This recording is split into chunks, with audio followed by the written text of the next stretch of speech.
Assalamualaikum warahmatullahi wabarakatuh. Waalaikumsalam warahmatullahi wabarakatuh. Bismillahirrahmanirrahim. Alhamdulillahi rabbil alamin. Wassalatu wassalamu ala ashrafil mursalin, imamil muttaqin, sayyidil ghurril muhajjalin, wa ala alihi wa ashabihil mujahidin at-tahirin, amma ba'du. Saudara-saudara kaum muslimin rahimakumullah. Satu hari ketika seorang ulama besar bernama Al-Imam Al-Faqih Abu Lais tengah berjalan-jalan di dekat kota Basrah, berkelumpulah sekelompok orang di dekat beliau. Mereka datang mengajukan satu pertanyaan. Imam, kami ingin bertanya. Di dalam Al-Quran itu Allah Subhanahu wa ta'ala menjelaskan, Ud'uni astajib lakum. Berdoalah kepadaku, aku akan jawab doamu. Mintalah kepadaku, aku kabulkan permintaanmu. Itu dan begitu janji Allah di dalam Al-Quran. Kami, kata orang-orang tadi, sudah lama berdoa kepada Allah. Tapi kenapa sampai sekarang doa kami ini belum dikabulkan? Katanya, Ud'uni astajib lakum. Kalau kamu berdoa, aku jawab, aku penuhi, aku kabulkan doamu. Itu janji Allah. Kami sudah lama berdoa pagi, sore, siang, malam. Nyatanya sampai sekarang doa kami belum dikabul-kabulkan. Ini bagaimana? Apa ayat Quran salah? Apa Tuhan lagi lempengan gak denger?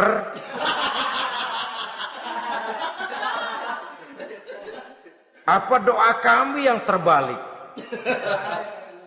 Kelihatannya sepele saja ini. Doa tidak didengar oleh Allah. Permohonan tidak dijawab, tidak dikabulkan oleh Allah. Tapi sebenarnya kalau kita mau merenung, kemalangan apa yang paling besar dalam kehidupan ini?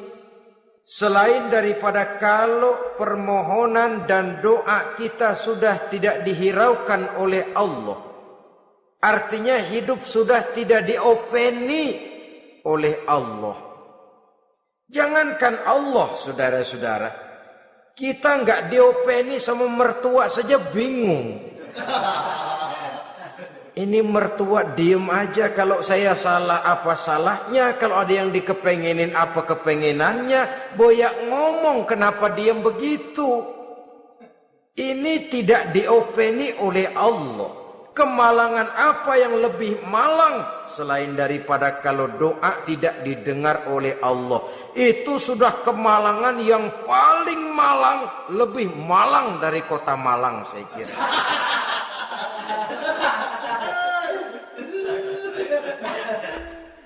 Menghadapi pertanyaan ini, Imam Al-Faqih Abu Lais senyum.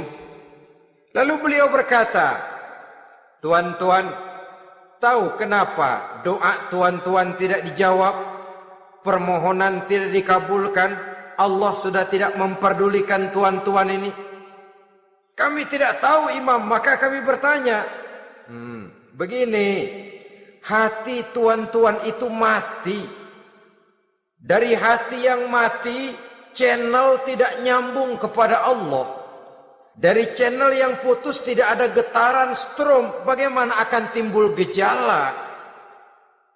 Hatimu mati, jadi pantas kalau doa tidak dikabulkan, permohonan tidak dipenuhi, doa tidak terjawab, hatimu mati.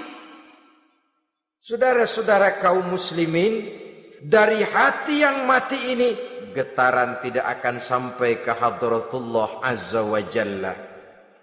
Nah, ini juga satu penyakit yang kita sangat khawatirkan, yaitu apabila hati kita sudah mati selagi jasad masih hidup. Artinya, jadilah kita bangkai berjalan di hadapan Allah Subhanahu wa ta'ala.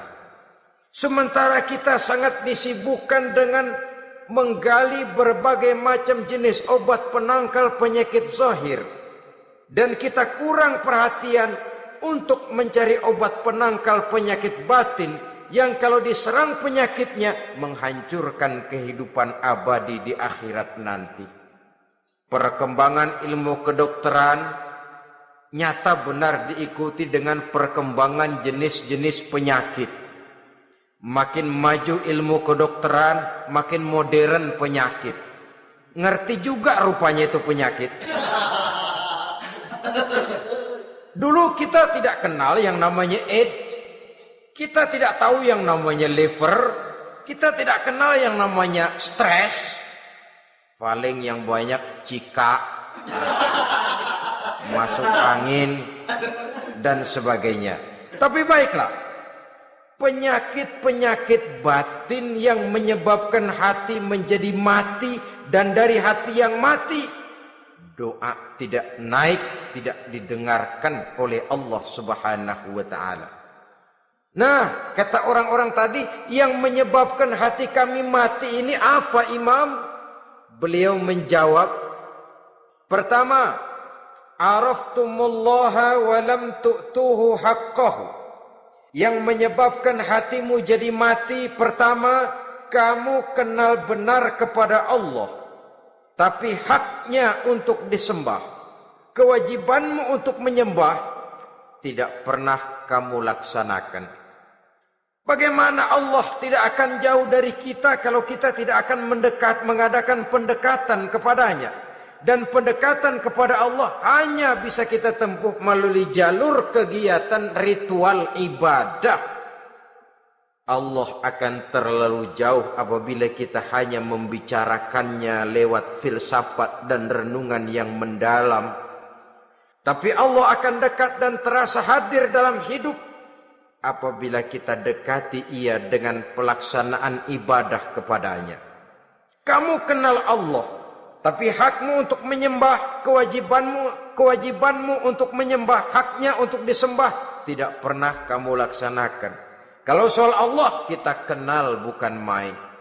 Bahkan tidak hanya kita mengajarkan kenal juga kepada anak-anak kita. Kalau ditanya siapa pencipta matahari, bulan dan bintang? Allah. Siapa pencipta lautan, gunung, hutan belantara dan sungai-sungai? Allah. Siapa pencipta bumi, matahari dan sebagainya? Allah. Sembahyang apa enggak? Bagaimana nanti?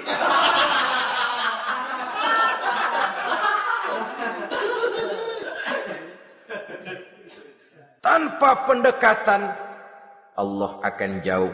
Apabila Allah jauh, maka doa tidak akan didengarkan olehnya.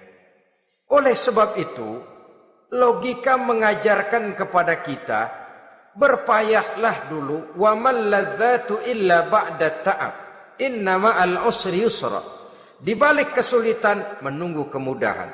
Nikmat baru akan terasa, kelezatan hidup baru akan terasa setelah kita jerih payah banting tulang peras keringat. Rasanya memang lebih nikmat sepotong singkong hasil cucuran keringat sendiri ketimbang roti dijejelin orang. Ini berarti kita ingin mohon pertolongan kepada Allah, sementara dengan Allah sendiri kita jauh. Sama saja dalam kehidupan kita analoginya, saudara-saudara. Orang tidak kenal kepada saudara, tahu-tahu jauh dari saudara, tahu-tahu datang mau minjem duit. Apa kesan saudara? Enak aja, kenal enggak, dekat enggak, datang-datang mau minjem duit. Emang duit percetakan bapak lu?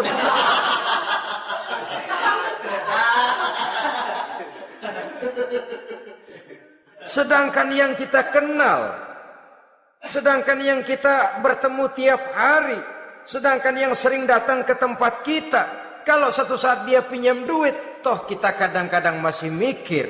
Apalagi datang nggak pernah, berkunjung nggak pernah, ngobrol nggak pernah. Apalagi Kenal juga nggak pernah. Datang-datang mau minta. Macam apa?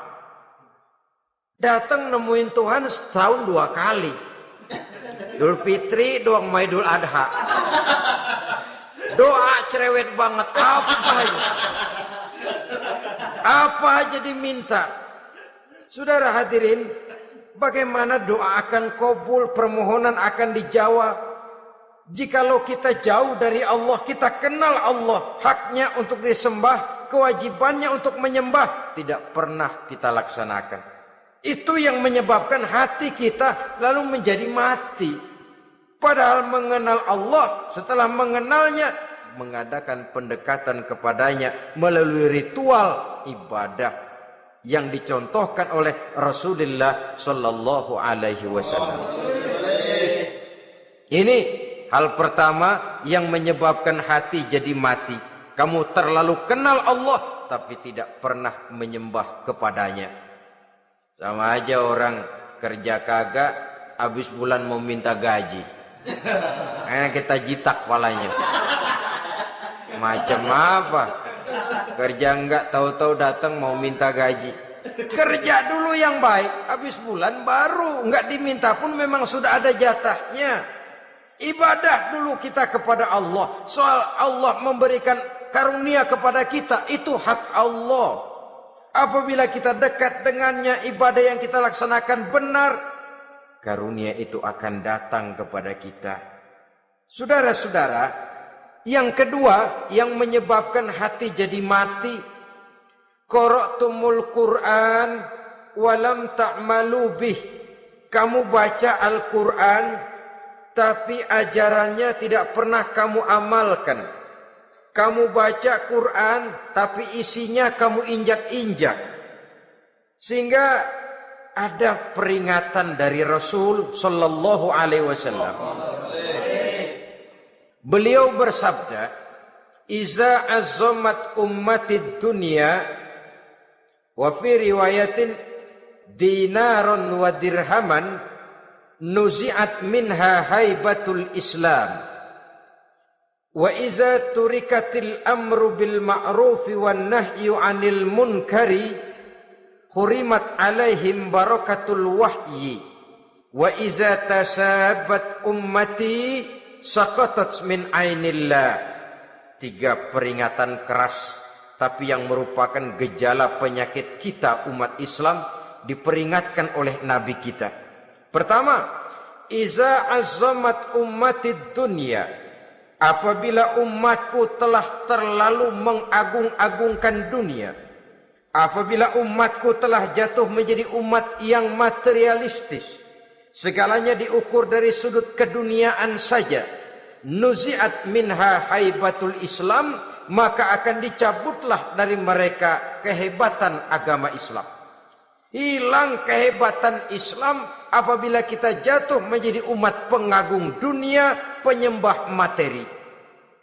Nilai kita, keberadaan kita tidak dihargai orang lain. Orang memandang kita remeh saja. Orang Islam gak ada apa-apanya, bayar aja. Bisa dibeli, bisa diatur, bisa dikerjain, garap saja. Nuzi'at minha haibatul Islam, hilang dari mereka kehebatan Islam ini. Kenapa? Mereka telah mengagungkan dunia dan menjadikannya sebagai tujuan. Padahal dunia cuma alat. Materi cuma alat. Harta cuma alat. Yang kedua, wa iza turikatil amru bil ma'rufi wan nahyu 'anil munkari hurimat 'alaihim barakatul wahyi. Apabila telah ditinggalkan amar ma'ruf dan nahyi munkar, maka hilanglah keberkahan wahyu. Ini yang ada hubungannya dengan masalah kita. Kita baca Quran, kita tidak amalkan isinya. Bagaimana hati tidak jadi mati? Amar ma'ruf dan nahi munkar ditinggalkan orang, hilang keberkahan wahyu. Pada saat itu boleh jadi Quran ada, tapi cuma tinggal tulisan saja. Islam ada, cuma tinggal sekedar nama saja. Diseminarkan, disimposiumkan, dimuktamarkan, tapi tidak dijabarkan dalam kehidupan sehari-hari. Apabila amar ma'ruf dan nahi munkar telah ditinggalkan orang, hilang keberkahan Quran. Akibatnya apa? Apabila amar ma'ruf tidak lagi digalakkan orang, nahi munkar tidak dilaksanakan orang, lalu orang menilai sesuatu menurut seleranya sendiri. Mana yang ma'ruf, mana yang munkar, tidak ada lagi patokan utama. Kalau baik kata otaknya, dia kerjakan. Tidak baik menurut otaknya, dia tinggalkan. Agamanya adalah otak, berhalanya adalah akal. Akhirnya umat kehilangan pedoman. Tidak lagi jelas mana batas yang ma'ruf, mana batas yang munkar. Dalam kondisi sedemikian, akhirnya akan terjadi penjungkiran nilai. Paling celaka nantinya, yang ma'ruf malah dianggap munkar, yang munkar malah menjadi ma'ruf. Peringatan ketiga dari Nabi, wa iza tasabat ummati saqatat min ainillah. Apabila umatku sudah saling berbantahan, apabila umatku sudah saling caci memaki, saqatat min ainillah, jatuhlah mereka dalam pandangan Allah Subhanahu wa taala. Hilang wibawa umat yang sudah saling mencaci maki, saling menjatuhkan, saling gasak, gesek, gosok. Justru agama menganjurkan kita ini saling asah, asih, asuh. Kadang yang kita praktekkan, kita ini saling gasak. Yang kedua, saling gesek. Yang ketiga, saling gosok. Gasak, gesek, gosok. Kacau kita ini. Saling gasak, menjegal kawan seiring, menggunting dalam lipatan. Saling gosok, fitnah sana, fitnah sini. Saling gesek, sikut kiri, sikut kanan. Tidak peduli orang lain luka dan sebagainya. Yang penting dia bisa nangkring. Jatuh kita dalam pandangan Allah apabila umat sudah saling mencaci maki. Maka kita kembali kepada persoalan, hal kedua yang menyebabkan hati jadi mati, qara'tumul Qur'an walam ta'malu bih. Kita baca Al-Quran, tapi ajarannya nyaris tidak kita amalkan di dalam kehidupan kita. Akibatnya hati lalu jadi mati. Itu yang kedua. Yang ketiga, yang menyebabkan hati jadi mati dan doa tidak terjawab, idda'aitum annakum min ummati Muhammadin sallallahu alaihi wasallam walam ta'malu bisunnatihi. Kamu mengaku, kamu memproklamirkan diri sebagai umatnya Nabi Muhammad, tapi sunnahnya tidak pernah kamu amalkan. Malahan perkembangan paling akhir, bukan saja tidak mau mengamalkan sunnah, malah mengingkari sunnah. Inna lillahi wa inna ilaihi raji'un. Oh, Nabi Muhammad itu manusia biasa seperti kita. Sebagai manusia dia bisa salah. Dan ternyata hadis banyak yang palsu. Yang otentik cuma Quran. Selebihnya adalah sejarah. Tidak ada itu sunnah. Langsung saja kepada Quran. Oh, hadis itu bukan sumber hukum. Oh, tidak perlu mengamalkan sunnah. Saudara-saudara kaum muslimin, mengaku kita umat Nabi, tapi sunnahnya kita campakkan, tidak kita amalkan. Setelah tidak kita amalkan, kita campakkan. Setelah kita campakkan, kita ingkari pula. Inna lillahi wa inna ilaihi raji'un. Bagaimana hati tidak jadi mati? Kalau siang malam kita memproklamirkan diri sebagai umat Nabi Muhammad, sementara sunnahnya kita campakkan, kita abaikan, dan kita ingkari dia. Sunnah itu. Padahal jikalau sekarang kita mengenal Islam, jikalau kita sekarang mengerti halal haram, tahu hak batil, bisa memilah dan memilih antara yang ma'ruf dengan yang munkar, itu utamanya adalah karena jasa Nabi Muhammad sallallahu alaihi wasallam. Yang dari generasi ke generasi dilanjutkan oleh para sahabat, oleh tabi'in, oleh tabi'it tabi'in, terus oleh para ulama-ulama sampai kepada kita sekarang ini. Walaupun beliau hanya berfungsi sebagai penyampai, tapi kepribadiannya dijadikan model oleh Allah Subhanahu wa taala di dalam kita melaksanakan kehidupan beragama.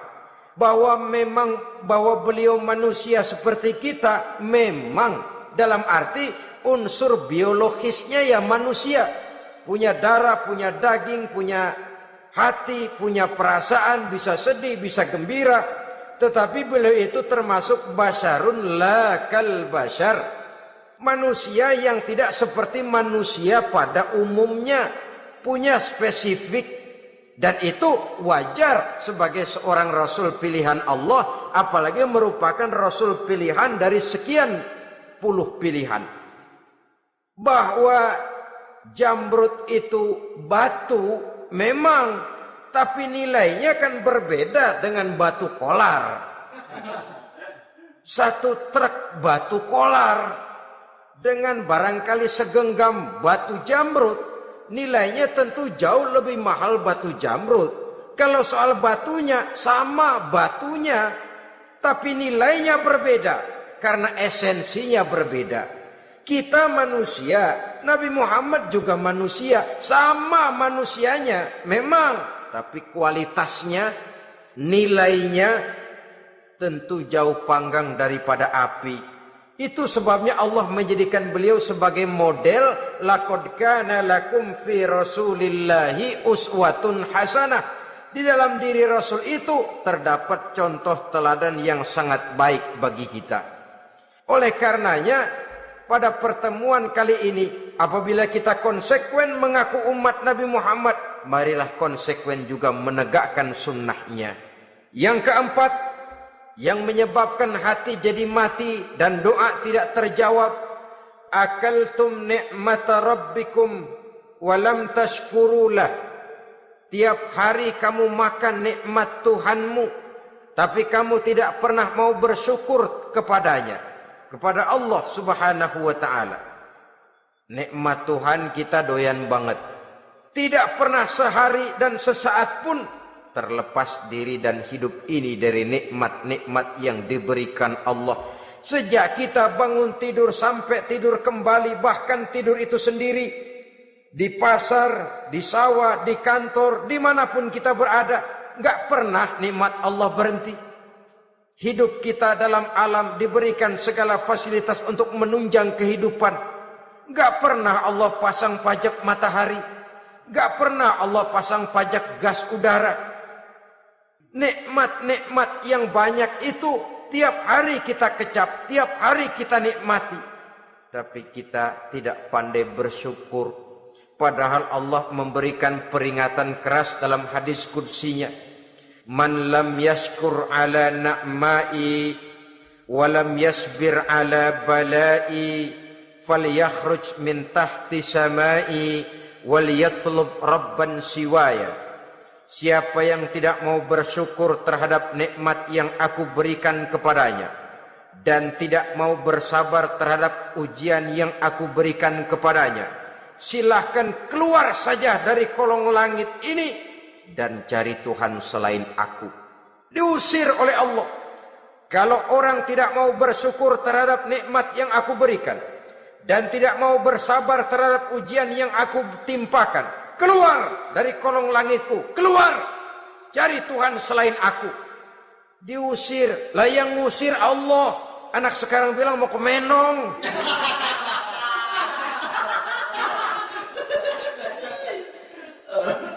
Kalau diusir kita dari Jakarta, masih bisa pindah ke Bandung. Diusir kita dari Bandung, bisa pindah ke Jogja, Solo. Diusir kita dari Indonesia, bisa pindah ke Singapura, Malaysia. Diusir dari kolong langit, mau cari langit mana lagi? Kalau kau tidak mau mensyukuri nikmatku, tidak sabar terhadap ujian yang aku berikan kepadamu, keluar saja, keluar dari kolong langitku ini, cari Tuhan selain aku. Kalau istilah kita mah Tuhan, jengkel banget udah itu. Nikmatku, nikmat yang aku berikan kau makan, tapi kepadaku engkau tidak pernah mau bersyukur. Saudara-saudara kaum muslimin rahimakumullah, wajar. Kita dulunya tidak ada, sekarang ada nikmat. Susunan biologis manusiawi kita demikian cantik, nikmat. Tinggal di bumi, fasilitas yang kita perlukan disediakan, tinggal kemampuan kita mengelolanya. Nikmat. Diberikan kita otak yang membedakan kita dengan binatang, nikmat. Diberikan kita agama, diutus para rasul untuk jadi model dalam kehidupan kita, nikmat. Kalau cara kita emang kurang apa sih? Apa yang kurang, hai manusia? Engkau tidak ada, aku adakan.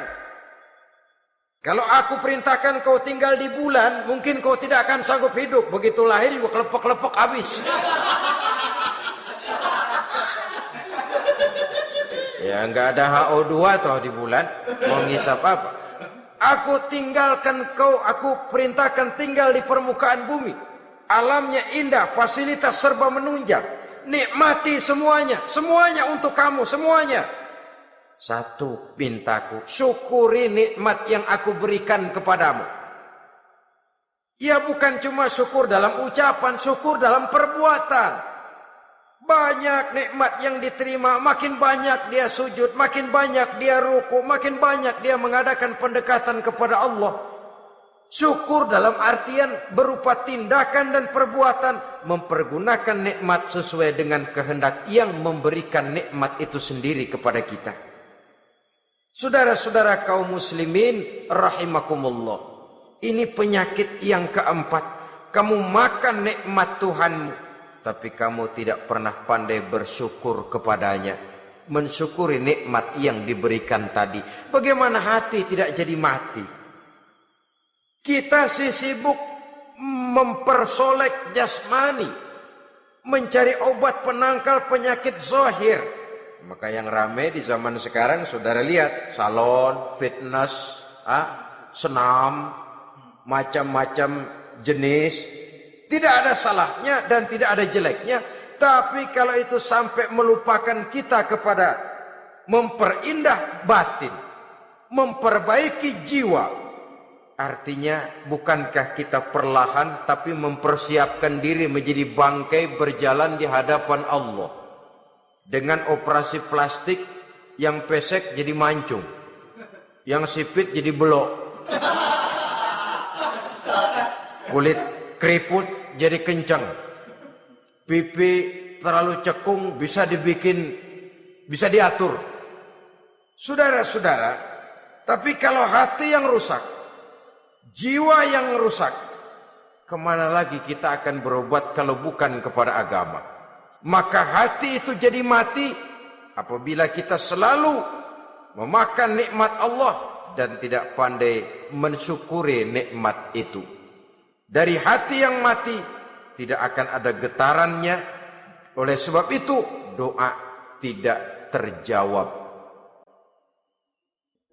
Selanjutnya, yang menyebabkan doa tak terjawab dari sebab matinya hati, qultum annal mauta haqqun wa lam tasta'iddu lahu. Kamu berkata, kamu yakin bahwa mati adalah sesuatu yang benar, tapi kamu tidak pernah punya persiapan untuk mati. Padahal menurut logika, orang yang akan bepergian jauh tentu dia harus mempunyai bekal yang cukup. Semakin jauh jarak perjalanan yang akan ditempuhnya, semakin banyak perbekalan yang harus dibawanya. Dahulu, seketika beberapa jamaah dari Yaman akan melaksanakan ibadah haji dengan nekat, mereka berprinsip, pokoknya kan berangkat haji jadi tamunya Allah, nanti Allah yang akan ngelayanin. Mereka nekat, modal badan doang berangkat. Diadukan kepada baginda Rasul, lalu turun peringatan dari Allah, wa tazawwadu fa inna khairaz zadi taqwa. Jangan begitu, bawa bekal. Sesungguhnya bekal yang paling baik adalah takwa. Bahwa berangkat dengan bekal takwa itu bekal yang paling utama. Tapi bekal-bekal yang lain pun jangan diabaikan. Kalau kita akan berangkat untuk tujuan yang baik, bekal yang paling utama memang takwa. Tapi tidak berarti harus mengabaikan bekal-bekal yang lain.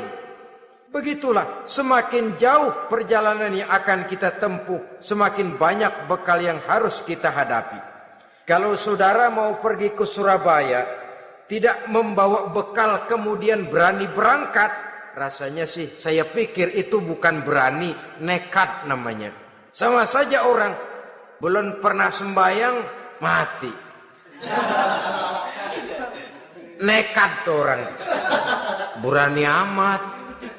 Belum berbuat kebaikan barang sedikit pun sudah mati. Nekat namanya itu. Sama saja tadi, nggak bawa bekal apa-apa berangkat ke Surabaya. Sampai Surabaya belum tentu, sengsara udah jelas. Belum punya bekal yang baik sudah mati. Sampai ke surga belum tentu, tapi kebelangsak dan sengsara rasa-rasanya pasti itu. Oleh karena itu, kalau kita yakin mati sesuatu yang benar, sesuatu yang pasti datang menimpa, maka hendaklah kita mempersiapkan bekal. Kemudian, idda'aitumun najata minan nar wa ramaitum fiha anfusakum. Kamu memproklamirkan diri ingin selamat dari neraka, tapi kamu lemparkan dirimu ke dalam neraka. Bagaimanapun bajingannya bajingan, kalau ditanya, ente mau masuk neraka enggak? Jawabannya pasti enggak. Itu pasti perbuatannya sendiri yang melemparkan dirinya ke dalam neraka. Membiarkan dirinya berlarut-larut, bertimbun-timbun dalam dosa dan kesalahan, dan tidak akan ada niatan untuk memperbaiki diri. Hanyut di meja judi, habis ditelan minuman keras, fitnah sana, fitnah sini, hasud sana, hasud sini. Padahal mulutnya ingin selamat dari neraka, perbuatannya malah melemparkan dirinya ke dalam api neraka. Tidak ada orang yang lebih sayang kepada diri kita selain kita sendiri. Dan menyayangi diri itu tidak cuma dengan memandikannya sehari 3 kali, memakaikannya parfum dengan segala macam merek, memakai sabun yang wangi-wangi, minyak yang harum-harum. Lebih daripada itu, jaga dan sayangi diri. Jangan jatuhkan dia ke dalam perbuatan-perbuatan yang bisa menjerumuskan diri itu ke dalam neraka. Kemudian disambung oleh Imam Al-Faqih Abu Lais, yang menyebabkan doa tidak terjawab karena hati mati. Idda'aitum dukhulal jannah walam ta'malu laha. Kamu ingin masuk surga, tapi kamu berat mengamalkan perbuatan yang bisa menyampaikan kamu ke surga. Semua kita kalau ditanya mau masuk surga, mau. Tapi jarang yang berlomba melakukan perbuatan-perbuatan yang bisa menyampaikan kita ke surga. Kemudian yang terakhir kata Imam Al-Faqih Abu Lais, dafantum mautakum walam ta'tabiru laha. Kamu menguburkan orang yang mati di antara kamu, tapi kamu tidak bisa mengambil iktibar, tidak bisa mengambil pelajaran dari mayit yang jenazah yang kau kuburkan itu. Mestinya kan nguburin orang tuh membuat sadar. Iya, kalau sekarang dia saya baringkan di liang lahat, menghadap ke arah kiblat, bantalnya tanah, setelah itu ditutup dengan papan, lalu ditimbun dengan tanah. Iya, sekarang giliran dia, giliran saya, entah besok, lusa, bulan depan, tahun depan, tapi pasti mengubur mayat, mengubur jenazah, tapi tidak bisa mengambil iktibar dari yang dilaksanakannya itu. Ini merupakan penyakit-penyakit batin yang merupakan handicap, yang menimbulkan jarak antara kita dengan Allah Subhanahu wa ta'ala. Pantas kalau itu semua ada pada diri kita, hati jadi mati. Dari hati yang mati, doa tidak akan tembus. Kita tidak lagi akan diperdulikan oleh Allah Subhanahu wa ta'ala. Dan itu sekali lagi kemalangan yang terbesar dalam kehidupan kita. Bagaimana jalan keluarnya? Pertama, memperbaiki batin kita, menyelamatkan diri daripada penyakit-penyakit yang bisa mematikan hati seperti yang sudah saya sebutkan tadi. Yang kedua, berdoa dengan adab. Sehingga tata cara di dalam kita bermohon kepada Allah Subhanahu wa taala dibicarakan secara khusus oleh Al-Imamul Ghazali dalam kitab Ihya beliau yang disebut adabud doa. Adab di dalam kita melaksanakan doa kepada Allah Subhanahu wa taala. Setelah batin ini bersih dari penyakit-penyakit hati yang bisa menyebabkan hati jadi mati, berdoalah kita kepada Allah. Bagaimana adabnya? Kata Imamul Ghazali rahimahullah, yang pertama hendaklah ia di dalam berdoa itu memilih waktu yang mulia. Minal awqatis syarifah, kata beliau. Memilih waktu-waktu yang punya nilai mulia. Ramadan dalam 1 tahun, Jumat dalam tiap minggu, sepertiga malam yang akhir pada setiap hari. Waktu-waktu yang punya nilai mulia. Walaupun misalnya saudara berdoa pada hari Kamis, tidak ada halangannya Allah mau kabulkan. Ini tidak berarti bahwa kalau sudah berdoa hari Jumat lalu hari Kamis tidak mau berdoa, tidak. Lebih memilih mengintai waktu-waktu yang punya nilai mulia. Lailatul Qadar sekali dalam setahun. Waktu-waktu yang punya nilai mulia. Logikanya begini saudara-saudara. Kalau kita datang ke rumah seseorang, tujuan utama kita minjem duit, yang paling pertama kita perhitungkan tanggal berapa nih? Kan itu toh. Tanggal berapa? Kalau tanggal 20 atuh minjem duit. Orang lagi ngap-ngapan. Boro-boro dia bisa minjemin, dia sendiri mungkin lagi pusing. Kita lebih dulu kita amatin tanggal berapa nih? Yang enak sore apa siang? Jam 2. Jam 2 dia baru pulang dari kantor, tapi giliran tidur. Kalau dia tidur dibangunin datang mau minjem duit, kagak dimaki-maki sudah kebagusan deh. Kan kita lihat waktunya, timingnya kata orang sekarang. Tanggal berapa, sore apa malam, apalagi gulem apa terang bulan. Itu semua sudah kita atur sedemikian rupa, memilih waktu. Yang kedua kata Imamul Ghazali, memilih keadaan yang istimewa. Kalau tadi soal waktu, yang kedua soal keadaan. Ada situasi-situasi di mana doa itu diijabah oleh Allah Subhanahu wa taala.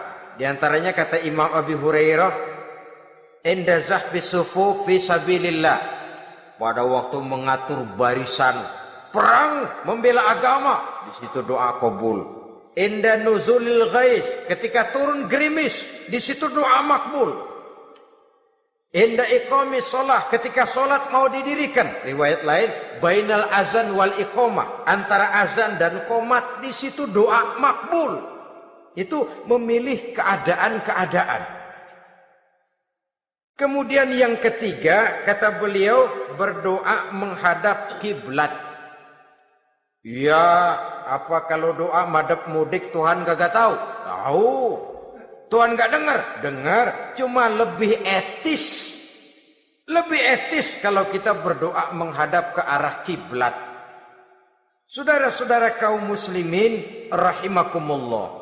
Yang keempat, hifdzus shaut, menyederhanakan suara. Tidak terlalu keras, juga tidak terdengar orang lain, apalagi kalau doa kita diaminkan oleh orang lain. Tidak usah terlalu keras. Kenapa? Karena Allah yang kita meminta kepadanya bukan zat yang tuli, bukan zat yang buta, bukan zat yang tidak dengar, bahkan Dia Maha dengar. Juga tidak terlalu seperti orang berbisik-bisik, apalagi kalau doanya doa bersama-sama. Tapi kadang-kadang terdorong oleh husnuzon dari para makmum saja. Tidak peduli apa yang dibaca oleh imam, yang kedengaran cuma amin aja gerengan. Amin, amin, amin, amin, amin, amin.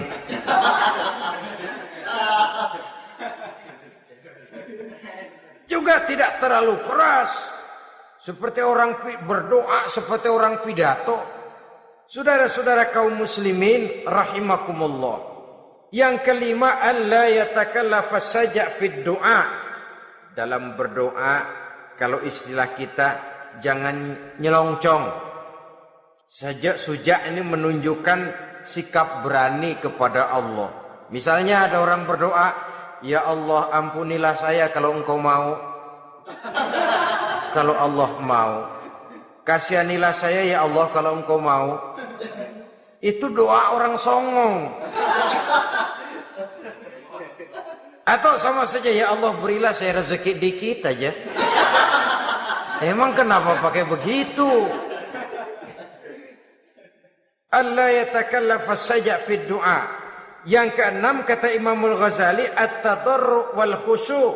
Dengan tadarru' dan khusyuk, dengan sikap tawadu, benar-benar ya seperti kita lah kalau datang memang menghajatkan pertolongan dari seseorang, segala action kita atur supaya hajat kita itu kabul, kan begitu.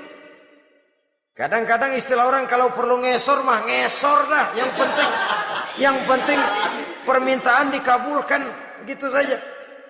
Kita lihat sekarang ini, ramai orang bicara soal film-film Parno. Kelihatannya pendatang-pendatang baru pokoknya asal bisa main dah, bugil ya bugil dah. Yang penting nyohor, bisa tampil. Walaupun dalihnya semua sama, mula-mula cuma iseng. Adegan panas bagaimana? Kalau tuntutan skenario apa boleh buat? Apa boleh buat? Emang nggak bisa milih. Setelah film beredar baru saya juga jijik ngelihat, ya tadi kemana waktu bikin? Udah jadi baru jijik, bikinnya merem memang itu.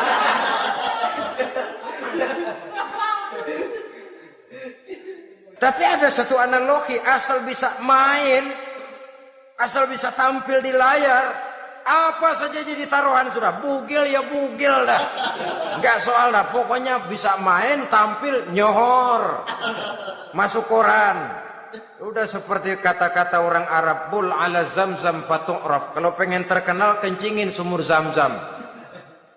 Artinya apa? Bikin yang aneh-aneh, yang orang gak kerjain, ntar ngetop. Yang ngetop lempengan jeleknya. Sumur Zamzam dikencingin, kan nyohor itu. Sedunia orang kenal. Kenapa? Gila.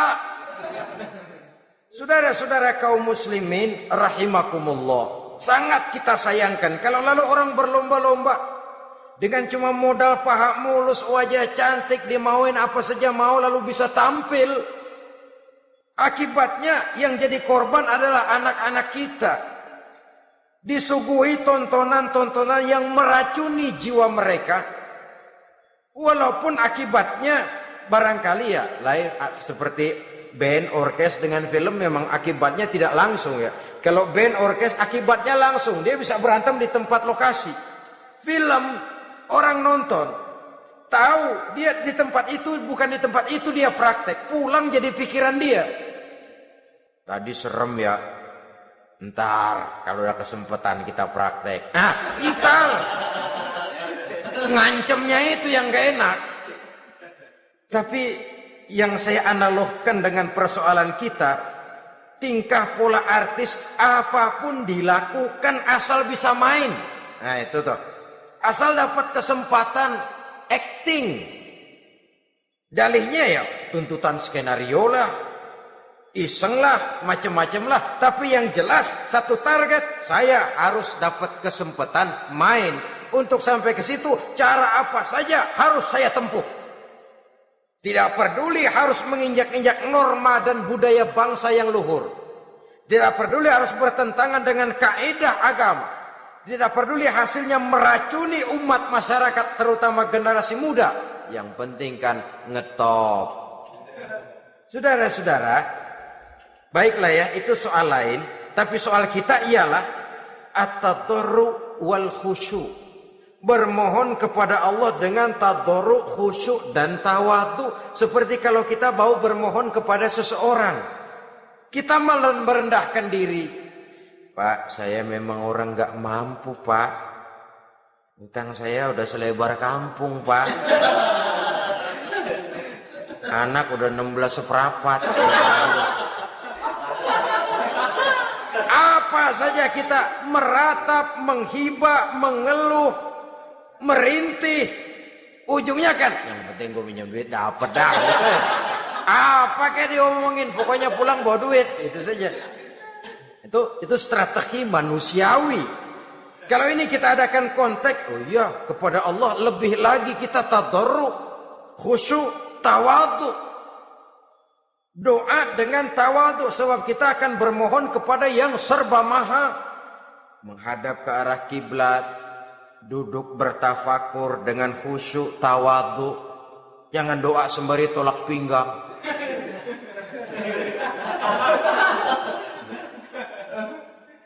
Yang ketujuh kata Imamul Ghazali, ayyujzimad du'a wa yuqina bil ijabah.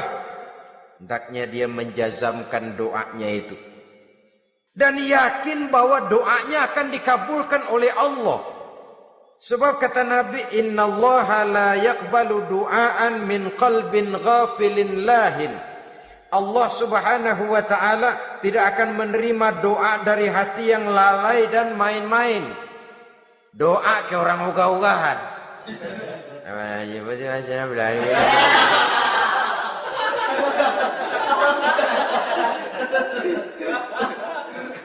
Kali malaikat nyongok dong, lu minta apa lu?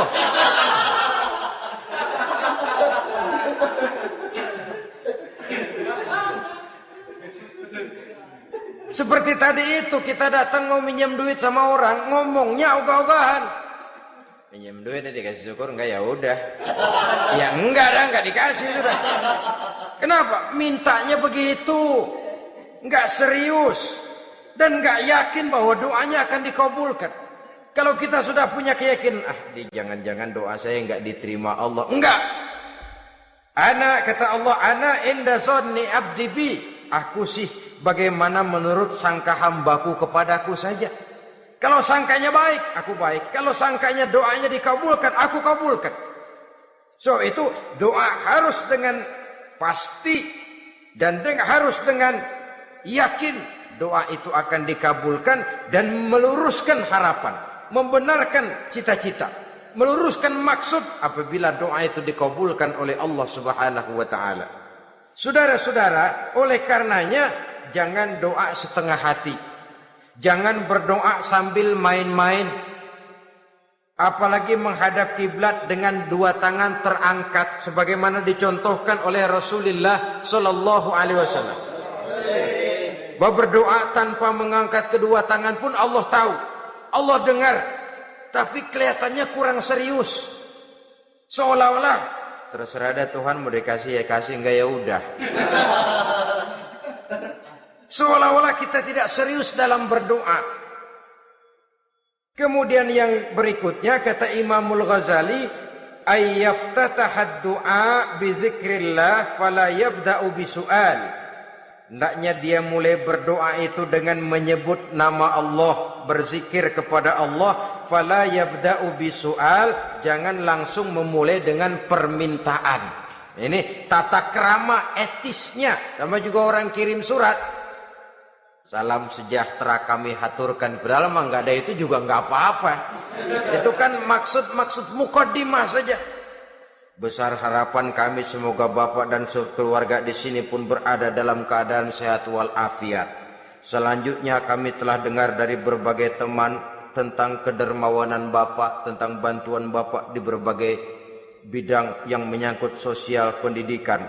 Sehubungan dengan itu maka kami bermaksud mengajukan permohonan. Baru masuk itu mah 15 kalimat kesonoin, urusan lain.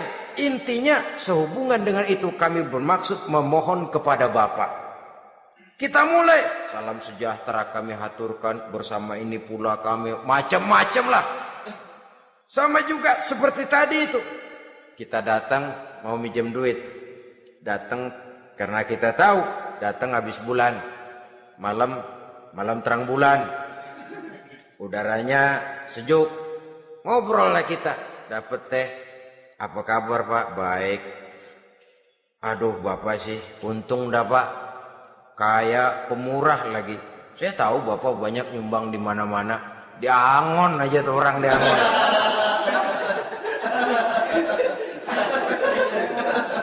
Kira-kira udah mau telap aja baru dikedet. Ngomong-ngomong Pak, nah mulai nih kalau udah ngomong dah tuh mulai. Baru masuk. Jadi etisnya berdoa itu dimulai dengan zikrullah. Karena itu umumnya dimulai dengan alhamdulillahi rabbil alamin. Kita puji dulu Allah. Alhamdulillahi rabbil alamin hamdan yuwafi ni'amahu wa yukafi'u mazidah. Kita puji dulu Allah. Seperti orang tadi lah. Kita puji dulu kebaikannya. Walaupun pada akhirnya kita minjem duitnya. Ya, sebenarnya Allah nggak perlu dipuji toh. Dipuji atau tidak Allah tetap termulia. Ini etis manusia. Allah tidak berharap untuk dipuji oleh manusia. Allah tidak untung seluruh alam memujinya. Manusia mau muji atau tidak itu urusan manusia sendiri. Allah tidak minta untuk dipuji. Allah juga tidak gila kepada pujian. Kalau kita memulai doa dengan pujian, etis kita kepada Allah Subhanahu wa taala di dalam kita bermohon kepadanya. Saudara-saudara kaum muslimin rahimakumullah. Kemudian menyesuaikan doa dengan kondisi. Ini termasuk syarat batin ya. Taubat, waraddul mazalim, kata Imam Ghazali, menolak segala macam kezoliman. Artinya kalau berdoa itu tahu diri.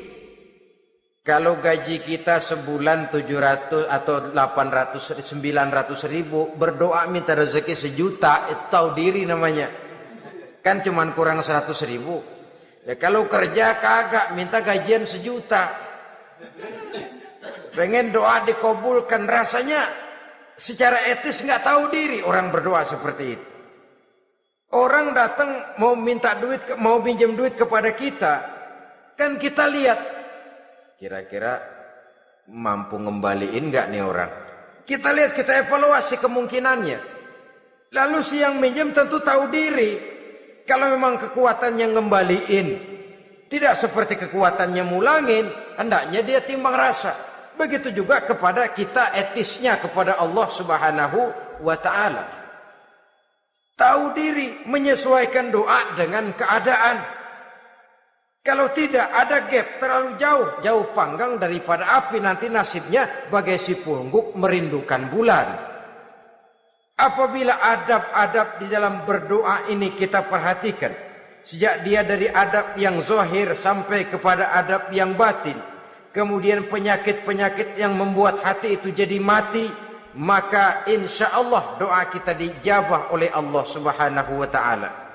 Dalam Al-Baqarah ayat 186, Allah Subhanahu wa taala menjelaskan, "Wa iza sa'alaka ibadi anni fa inni qarib ujibu da'watad da'i iza da'ani falyastajibu li wal yu'minu bi la'allahum yarshudun."